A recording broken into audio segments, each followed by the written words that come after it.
And last winter, the Maine State Housing Authority got special additions to that funding. But that won't happen this year. Instead, it's the usual $40 million. And so the Red Cross is teaming up with high schools and area universities to attract young donors and to drum up community support. So what began as a food service ministry at the Winslow Congregational Church to get congregants in the community through the COVID pandemic has grown into full-scale food, cupboard, and pantry operation. What a beautiful day, what a beautiful town, and what beautiful people. Mark DeMario is in Castine visiting friends for the 6th Bastille Day celebration in town. Well, let me tell you, I got the message before I left Abu Dhabi. I said the message was make sure you have red, white, and blue. Not for America's Independence Day, but for Bastille Day. The town's decked in colors of the French flag. I think just the idea of revolution and liberty is embodied in the 4th of July, which Castine celebrates wonderfully as well, and Bastille Day, which is kind of French Independence Day. But why is this small town in Mid-Coast Maine celebrating Bastille Day in such a big way? We celebrate Bastille Day in Castine because we were originally a French colony. Lisa Simpson-Lutz is the executive director of the Castine Historical Society. She says in the 1600s, the people who were living in this town were living a French culture. The lesser known part of Maine history, that Maine was a French place for many years, French Acadia, and that Castine here was really a place of coming together, a place of connection for centuries. Everywhere you look, you can find a celebration of French culture in Castine. French food is at the top of the list for DeMario. On Friday, he's taking a French baking class at the Castine Inn. And so not only did I learn, but we also had free samples, and there's nothing like it, because if it's free, it's for me. The Bastille Day festivities in Castine, featuring a French toast breakfast, kayaking, historical walking tours, and a picnic to culminate the day. Organizers hope to keep their French history alive. So my goal is to have this event carry on for years to come. I would love to have my kids, if I ever have grandchildren, I would love to have those kids be able to come back and enjoy this every year on July 14th in Castine. In Castine, Lorraine Muir, News Center, Maine. It takes collaboration to make this happen.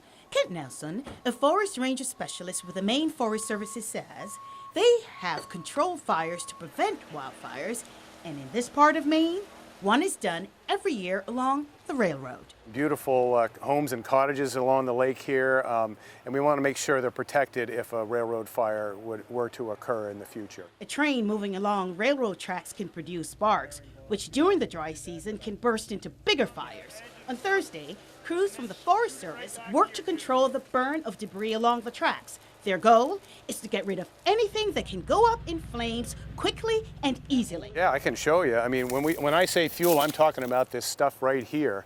And it's not gasoline, but it's combustible materials, this woody materials, the leaves, the dead trees and limbs. Many taking part in the controlled burn are based out of Baxter State Park, where just a few years ago, a wildfire burned 40 acres. So that really brought up to our awareness that we needed to get our staff up in training. The acting chief ranger for Baxter State Park says this exercise is part of required training for his crew. Or just helping them learn where to light, how to use the drip torch in an effective manner. Forest Service says these exercises are important preparation for when they have to work together to fight a real wildfire. Great opportunity for us to work with other agencies, the railroad tracks, the Maine Forest Service. We use them quite a bit in Baxter Park for helicopter rescues, as well as they've assisted us with fires, and we want to be able to give back. And while Thursday's exercise looks to prevent wildfires caused by railroad sparks,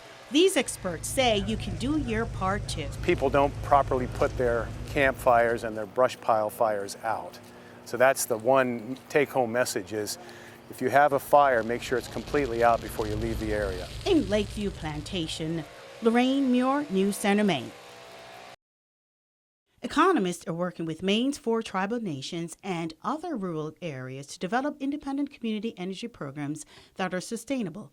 This comes after the EPA awarded more than $1 million to the University of Maine to help develop clean energy programs for these communities. It's really about energy sovereignty, first of all, for the Penobscot Nation to have control of the energy that's here. Michael Burgess is the Penobscot Nation's Economic Development Manager. He says energy sovereignty is a main economic driver for them. It's also about saving money, obviously, but mostly it's about sustainability, because the Penobscot Nation is very, very environmentally oriented. There is an energy transition happening, and if things go the way that they typically go, local communities and particularly underserved communities may not access the benefits of that energy transition the way that other people do. UMaine Associate Professor Sharon Klein is one of the two economists leading the charge. Her partner, Caroline Noblet, says developing trust with the tribal nation is key to the tribe's successful transition to cleaner energy. It's going to offer us a blueprint to help other Maine communities that are interested in getting to work on the sustainable energy transition. That work will be made manifest right here on Indian Island as early as next year, when solar panels will be installed on all municipal buildings, and then for the next phase on residential units. We're trying to look forward as to what's being expected, and more electric cars, the ability to charge those cars here on the island, the ability to be independent on our energy supplies. On Indian Island, Lorraine Muir, News Center, Maine. The Maine Department of Environmental Protection issued a letter to AIM Recycling this month, the parent company of this landfill in Bucksport, that soon it will be closed for good. It was a good moment for the citizens of Bucksport. Don White led the citizens activism group for the town and worked for a year to get town officials to act and investigate environmental concerns at the site of the town's former paper mill. It came after AIM submitted a proposal to use the area as a waste management site. The DEP letter alleges years of neglect, environmental violations at the site, and a breach of contract with the town. It was a great relief to see finally DEP get on the stick and start telling AIM that they needed to close this thing. White believes AIM's proposal helped draw attention to the issues there. We've had a couple of forums where we brought in people from away, people from Juniper Ridge who've suffered long and hard with the trash dump situation up there. We reached out to AIM Recycling, which declined to comment on the issue.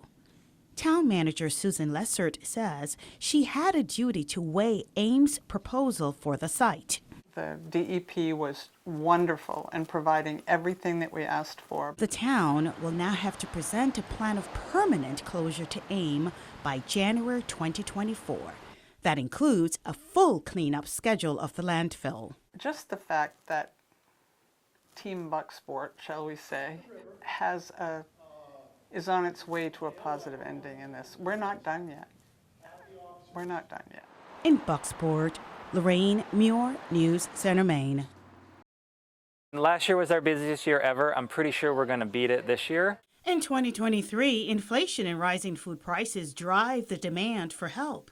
Rachel Emas, Hancock County's Food Programs Manager, explains. SNAP benefits had increased during the pandemic, and that pandemic-related funding ended in March. As soon as that happened, the food pantries that we work with saw as much as, double the number of shoppers. Tom Reeve, Executive Director of the Bar Harbor Food Pantry, says an uptick in shoppers in his community comes from seasonal migrant workers from Latin America and the Caribbean. Broke records. Inflation, gas prices all affected the number of people coming, but also we had all the summer workers back.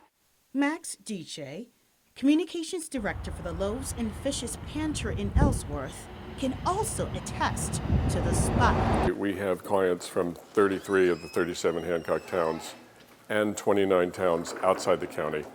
DJ says keeping operations running at the Loaves and Fishes Pantry cost $1,000 per day. We get no government assistance at the federal state level. We are entirely funded by the community. Pantries across Hancock County have to fundraise to stay afloat.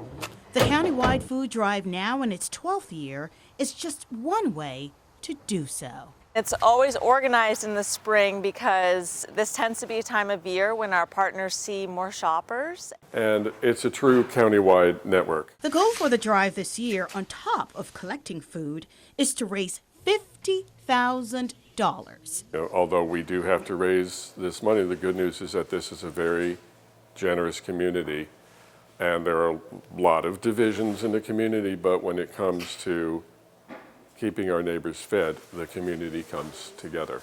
The food drive runs through the month of April. For ways and how you can contribute, visit hcfooddrive.org. Lorraine Muir, News Center, Maine. To see this amazing, beautiful, personal tribute to her in the Science Building here in the place where she grew up is incredible. What once was known as C.C. Little Hall is now Williams Hall. Inside are 2 large-scale murals honoring Burl Warner Williams. From what I understand, my grandmother wasn't able to finish her academic career here. In 1935, Burl Warner Williams was the first black woman to get a degree in mathematics at the University of Maine. During a time of racial tensions and patriarch domination, she went on to get a master's degree. She planned to do more, but was shut out by the university. She had many struggles with sexism, so she's fighting for women. So, Williams moved on, eventually ended in Baltimore. There, she lived a life of activism. Fighting for African Americans and for women. Williams' son, Scott Warner Williams, says his mother struggled, but she never gave up. With that perseverance, she became the first woman dean at Morgan State University in Maryland. Her family feels proud to see her honored where she got her start. She had reason to be proud, and she works very hard. I mean, this quote here, it all ties together in the end. Where you go and what you make of life. My interest is in the world now. You have to be interested in the entire world. There is so much left to be done. Burl Warner Williams. In Orono, Lorraine Muir, News Center, Maine.